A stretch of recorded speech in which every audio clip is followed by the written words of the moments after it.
The streets of New York City bustled with their usual chaos. Cars honked impatiently, vendors called out to passers-by, and a bitter wind cut through the throngs of people rushing to their destinations. Among the clamor, on a quiet corner near a subway entrance, a haunting melody filled the air. Nathan, a man in his early 40s with a scruffy beard and weathered hands, sat cross-legged on the cold pavement. His guitar, a battered relic held together by duct tape, rested on his lap. His fingers moved with practiced ease, plucking notes that told a story of longing and loss. His voice, deep and soulful, carried a raw emotion that silenced even the busiest commuters. As the final note of his song faded, a few coins clinked into the open guitar case at his feet. Nathan muttered a quiet thank you, but most people passed by without a glance. The world had no time for a homeless man with a dream. Little did he know, standing just a few feet away, was someone who would change everything. A man in a tailored suit paused mid-step, captivated by Nathan's voice. His eyes narrowed, his lips parted, and a thought crossed his mind. This man is special. Nathan wasn't always on the streets. Once, he had a life that felt almost perfect. Growing up in a small town in Tennessee, he discovered his love for music at a young age. His father taught him to play the guitar, and by the time Nathan turned 18, he was writing his own songs. Music became his sanctuary, a way to express emotions he couldn't put into words. He played at local bars, weddings, and community events. People would often tell him, "Nathan, you've got a gift. One day, the world will know your name." But life has a way of rewriting dreams. Nathan fell in love with Mary, a schoolteacher who shared his passion for music. They married young, had 2 children, and built a modest but happy life together. For years, Nathan juggled his music gigs with a day job at a factory. Then came the layoffs. The factory shut down, leaving Nathan and dozens of others without work. With bills piling up, he turned to music full-time, hoping his passion could support his family. But gigs grew scarce, and Mary took on extra shifts at school. The stress took its toll, and arguments became frequent. Tragedy struck when Mary fell ill. The medical bills were staggering, and despite Nathan's efforts, he couldn't keep up. After months of fighting, Mary passed away, leaving Nathan a single father. The grief was suffocating. Unable to cope, he lost their home. His children were sent to live with relatives, and Nathan found himself on the streets.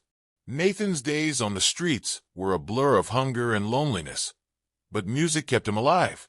Every morning, he set up his makeshift stage near the subway, pouring his soul into every note. It was his way of staying connected to Mary, to his children, and to the dreams he once had. On this particular day, Nathan's voice carried through the crisp winter air, weaving its way through the crowd. A man in his early 50s, dressed in an impeccable black suit, stopped in his tracks. His name was Richard Clark, the CEO of one of the biggest record labels in the country. Richard had built his empire on discovering talent, but lately, he felt uninspired. The industry had become more about trends and less about heart. As he stood on the corner, listening to Nathan, something stirred within him.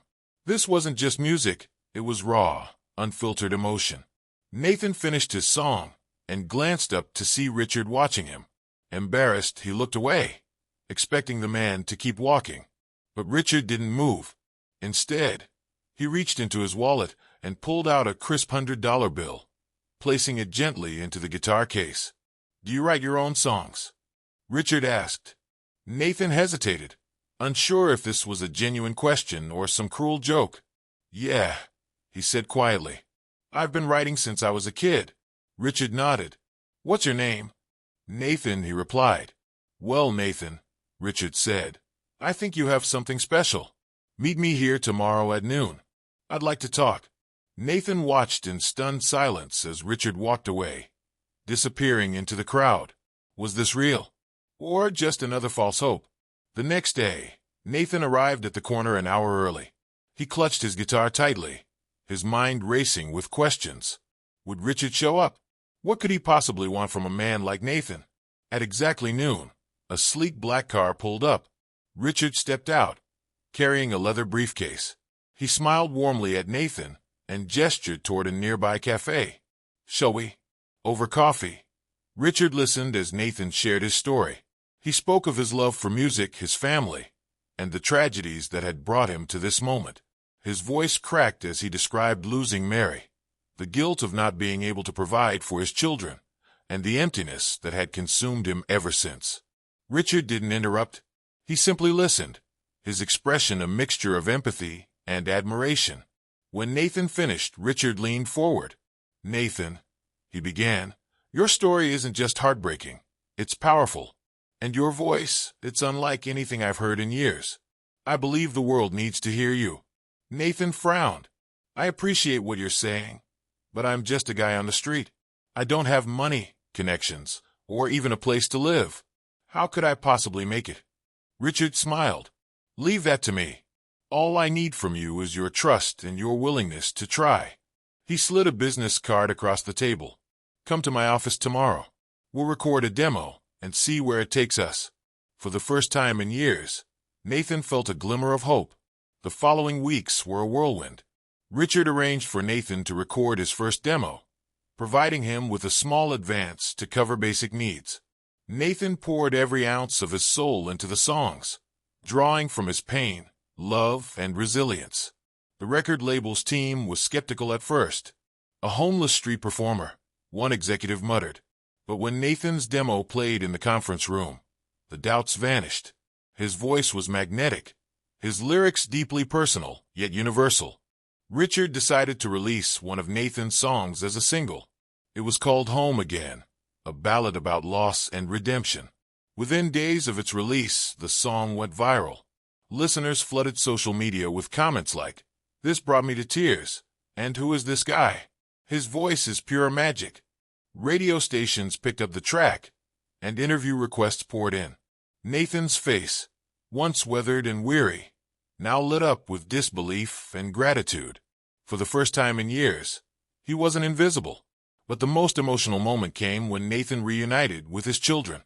Richard had secretly arranged for them to attend Nathan's first live performance. As Nathan stepped onto the stage, guitar in hand, his eyes met theirs in the front row. Tears streamed down his face as he sang, knowing they were proud of him. Nathan's journey didn't end there. With Richard's guidance, he released a full album, each song a testament to his struggles and triumphs. Critics hailed him as the voice of a generation, and fans connected deeply with his authenticity. Nathan used his newfound success to give back. He started a foundation to support struggling musicians and worked tirelessly to raise awareness about homelessness. "I know what it's like to feel forgotten," he often said. But no one deserves to be invisible. Though his life had transformed, Nathan remained humble. He often returned to the same street corner where Richard first discovered him, playing his guitar and reminding himself of where he came from. If Nathan's story inspired you, imagine how many lives we can change by lifting each other up. Subscribe to our channel for more stories of hope, resilience, and the power of kindness. Share this video with someone who needs a reminder that even in the darkest times, a single moment of compassion can change everything. Together, we can make a difference, one story at a time.